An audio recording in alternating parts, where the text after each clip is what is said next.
So I'm Stevie Schaefer. You might know me better as Ashton Felix, depending on where on the internet you know me from. I'm a TTRPG enthusiast, and as a day job, I am a virtual assistant. But what on earth is a virtual assistant, you might be asking?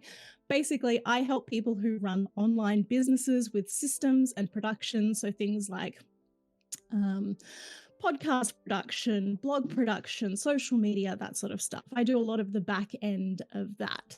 So I've been in business for over 7 years now, and I earn full-time income, and I've had my longest clients for 6 years. So I kind of know a little bit about running online businesses and delivering service-based products.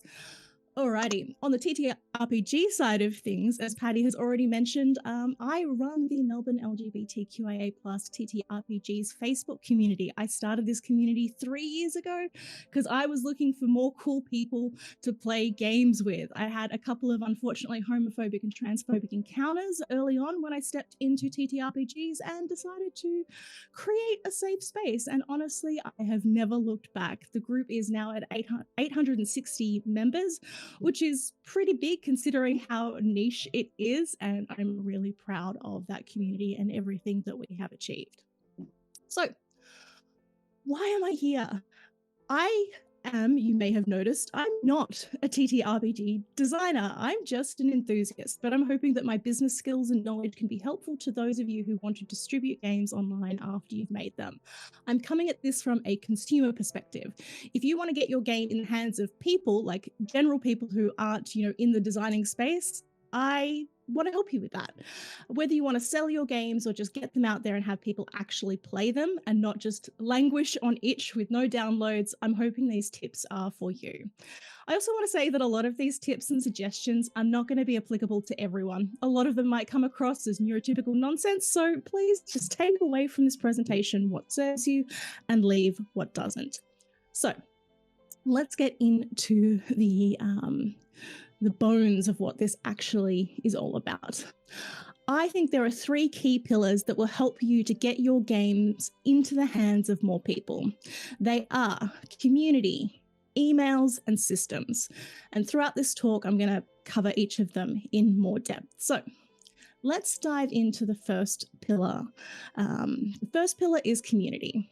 And many of you are already nailing this brilliantly. You're here in Game Dunk, which is a very important community, but it's definitely one of the key defining factors I see, particularly in the online business world, between businesses that succeed and those that don't. And I think these tips are applicable to TTRPG designers as well. There's also that pervasive myth of artists that create in isolation. You think of the author who emerges from their room a year after having gone into hibernation to emerge with a completed manuscript in their hand. That's not really reflective of reality. And now, as I said earlier, this presentation isn't just for people who want to sell their games, but for anyone who wants people to play their games. And it's going to be a lot easier to achieve that, or either of those goals, if people know, like, and trust you. This is known in the online world as the KLT factor. So people are more likely to buy, but like I said, this isn't necessarily about buying your games unless you want to sell them, but they're more likely to download them or play them if they know, like, and trust you. There are several ways that you can foster more know, like, trust factor in a way that isn't transactional and gross, because I know that that is a common concern when this concept is brought up. And I'd like to go through a few of those that I've seen work really well for people. Being an active and helpful member in your TTRPG Discord servers is a great way to become known, liked, and trusted. Volunteering to help out at TTRPG events or in TTRPG spaces is also another great way to build up that trust factor as well.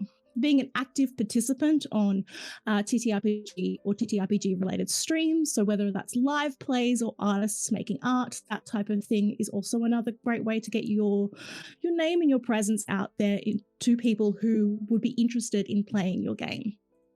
As well as being an active member in the social media spaces that you're naturally a part of, whether that's Twitter or Instagram or TikTok or whatever. So, for example, and this is coming from my perspective as someone who receives a lot of podcast pitches for various business podcasts. If you want to get your game to be played on an actual play podcast, it's really important that you know a little bit about that podcast, because I get so many pitches from people for podcasts that I produce that is very, very clear that they have never listened to an episode. For example, one of the podcasts that I produced ran for 3 years, but it hasn't been updated in 2 years. It finished. We put out a final episode saying goodbye, everyone. I, to this day, still get pitches from people who want to be on that podcast, and it's clear that they have no idea about it. So if you want to say get your game onto a podcast or onto a live play, make sure you actually have listened to that podcast before you make that pitch, because otherwise you're just going to come across as spammy, and we don't want that. Alrighty, that's all I'm really going to say about the idea of community, because I think you all kind of get it. You're all really, really smart cookies. So let's move on to the second pillar. And this is emails.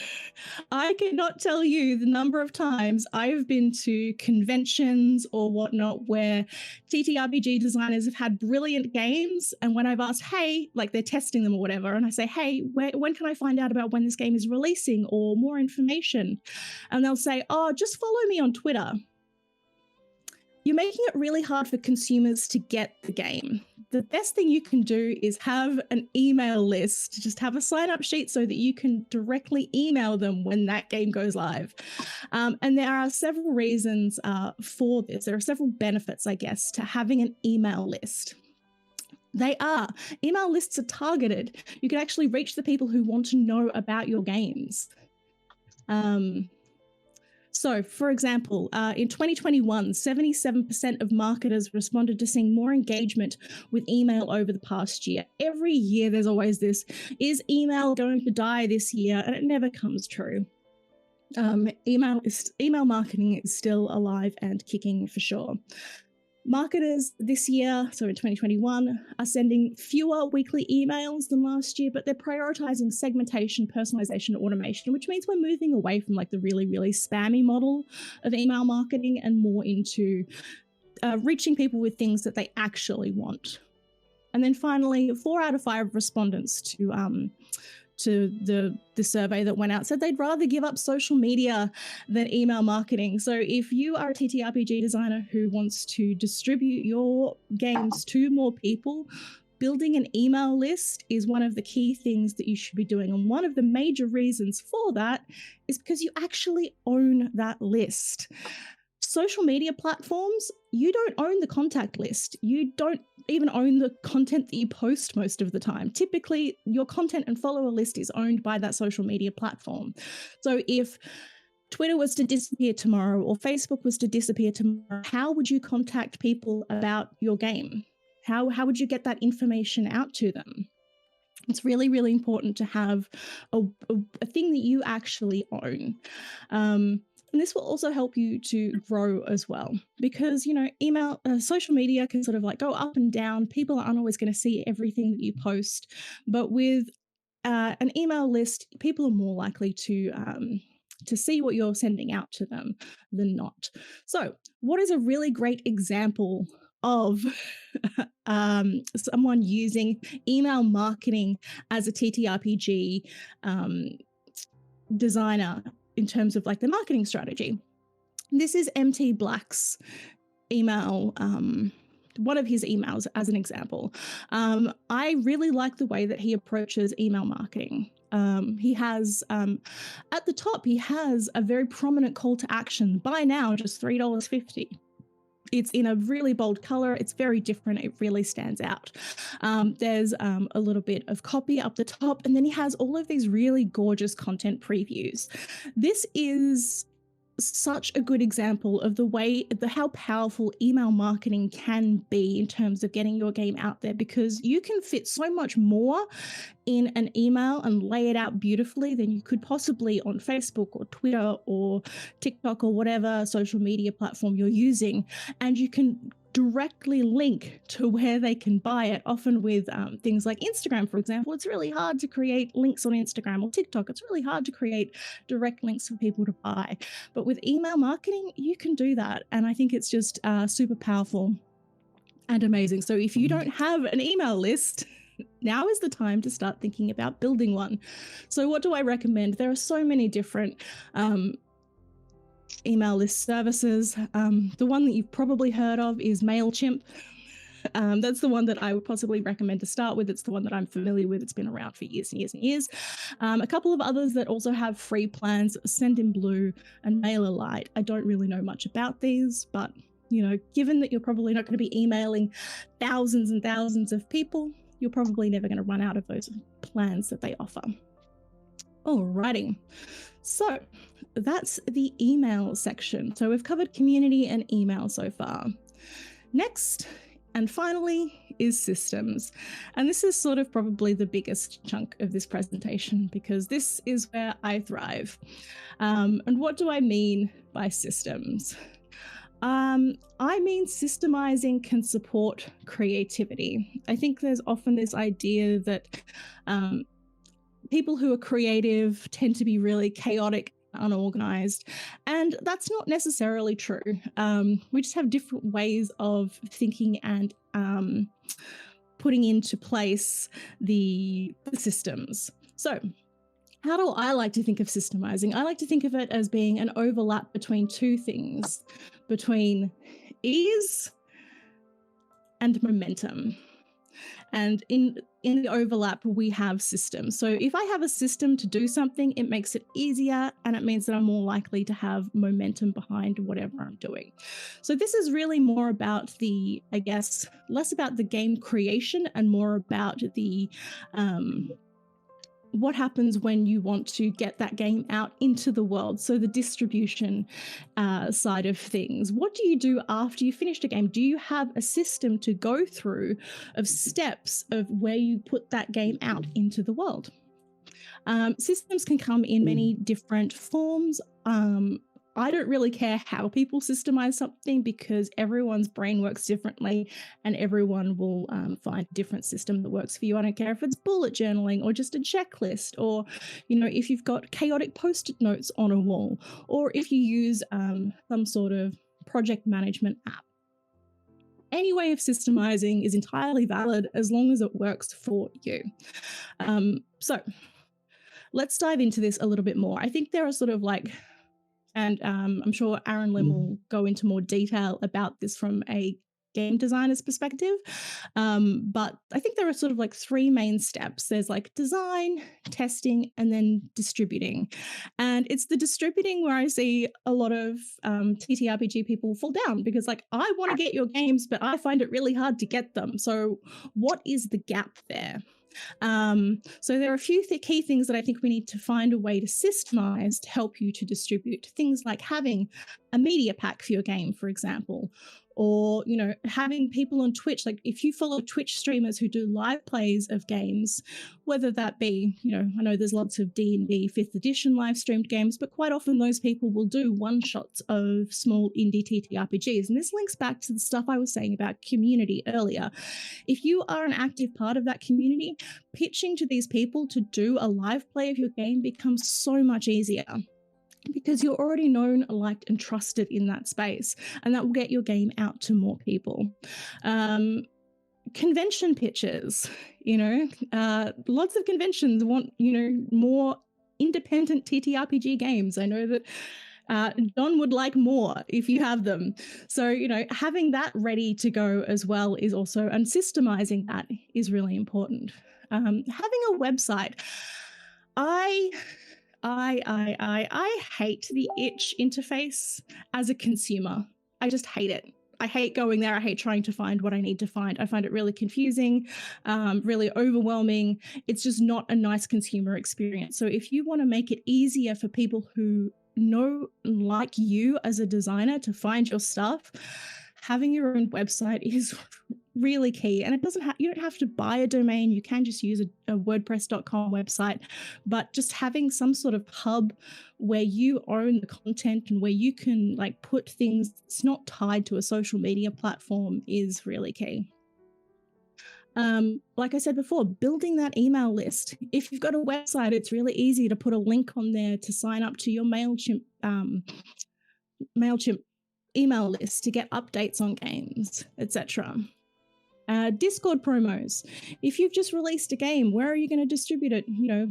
Most Discord communities have promotional channels where you can share and update your things. And I've missed podcast pictures on here as well, but that's also really key, as well as social media. So when it comes to the distribution phase and systemizing this, you want to find a workflow that really syncs with how you work as a designer. So going from, okay, I finished this game, now I'm going to create a media pack, and then I'm going to reach out to these Twitch partners and this convention pitch. I'm going to update it on my website, and then I'm going to promote it to my email list. I'll write Discord promos for the servers that I'm actually active and contributing member to, and push out to social media. Having a step-by-step checklist of how to do that is really going to support you in terms of getting your game into the hands of people who want to play it.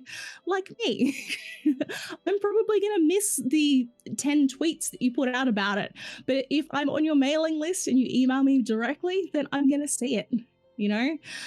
So that's really key. So how can you systemize? Like I said, there are a number of ways. If you just have a laminated checklist or even just a piece of paper with checklist on it, great. These systems are usually living documents and will get updated depending on your workflow and how your brain works. Great. You might have a bullet journal. If you can bullet journal beautifully, I'm so jealous of you. I wish I had that, because I just look at all those beautiful layouts and the way people have like the beautiful handwriting, and I get so jealous. I'm like, I wish I could do that, but I can't. So I'm lazy and I use apps.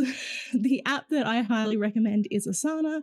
The free plan has lots of stuff on it. You can create a whole bunch of different workflows and have an entire checklist for how you are going to launch and distribute your game. Trello is also another one that I've used in the past, but I haven't used it recently, so I don't know if that's going to work for you. But there are heaps out there, so if there's one that floats your boat, don't listen to me tell you what to do. Find what works for you. Alrighty, so to recap, the 3 pillars that I think will help you get the 3 business pillars, and these are all essentially business tips coming from me as a virtual assistant to you as a TTRPG designer.